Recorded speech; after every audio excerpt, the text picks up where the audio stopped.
উচ্ছে ভাজা, বেগুন ভাজা আর তেঁতুল দিয়ে বেগুন দিয়ে কাতলা মাছের টক করেছি। আর এখানে কাতলা মাছেরই মাথা দিয়ে কাঁটা চচ্চড়ি করেছি। এতে কী কী দিয়েছি, টমেটো দিয়েছি, গাজর, ক্যাপসিকাম দিয়েছি, আলু দিয়েছি, বাঁধাকপির পাতা, আর টবেতে ছাদের টবেতে আমার পুঙ্কো শাক হয়েছিলো, সেই শাকও দিয়েছি। এই দিয়ে ওইটা আমি কাঁটা চচ্চড়ি করেছি। সর্ষে পাউডার গুঁড়ো দিয়েছি, স্বাদ মতো নুন মিষ্টি দিয়েছি।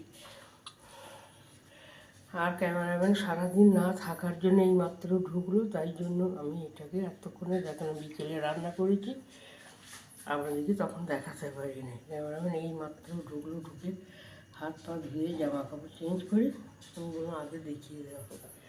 আপনারাও এইরকমভাবে করে তেঁতুল দিয়ে বেগুন দিয়ে কাতলা মাছের মাথার টক করেছি। আর উচ্ছে ভাজা, বেগুন ভাজা আর কাতলা মাছের মাথা দিয়ে কাঁটা চচ্চড়ি করেছি। টমেটো আছে, ক্যাপসিকাম আছে, আলু আছে, বাঁধাকপির পাতা, পুঙ্কুর শাক, পেঁয়াজ, রসুন এইসব দিয়ে ওইটা করেছি। আপনারাও এরকমটা করে করবেন, খাবেন।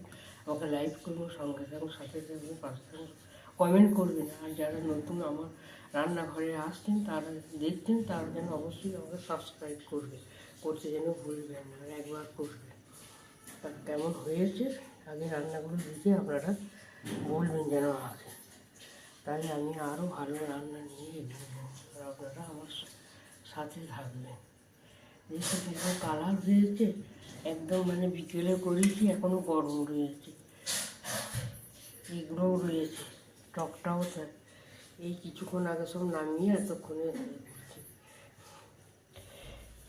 আপনারা এইরকম করবেন আর আমার পাশে থাকবেন। সারাদিন কাজে রান্নাঘরে যে নতুন আসছেন সেই জন্য সাবস্ক্রাইব করতে যেন ভুলবেন না একদম। দেখছেন কীরকম যেন মাছের টকের ইয়েগুলো হয়েছে, বড়ো মাথা তো ওই জন্য ছোটো ছোটো করে করতে বলি, কেটে আনতে বলেছিলাম, কেন খুন্তিতে অত বড়ো মাথা কাটতে পারা যায় না। আপনারাও এরকম করে করবেন, খাবেন, আর আমাকে লাইক করবেন, সঙ্গে থাকবেন, সাথে থাকবেন, পাশে থাকবেন, আর লিখে পাঠাবেন কেমন হয়েছে পছন্দ আপনাদের। কালার দেখুন কীরকম হয়। ঝাল লঙ্কা আছে, কাশ্মীরি লঙ্কার গুঁড়ো আছে, আর স্বাদ মতো নুন মিষ্টি আছে। ভাজা মশলা নামাবার আগে একটু ছড়িয়ে দিয়েছি।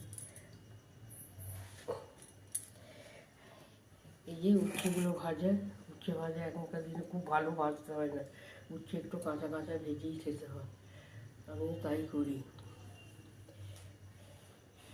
আপনারা এইরকমই করবেন।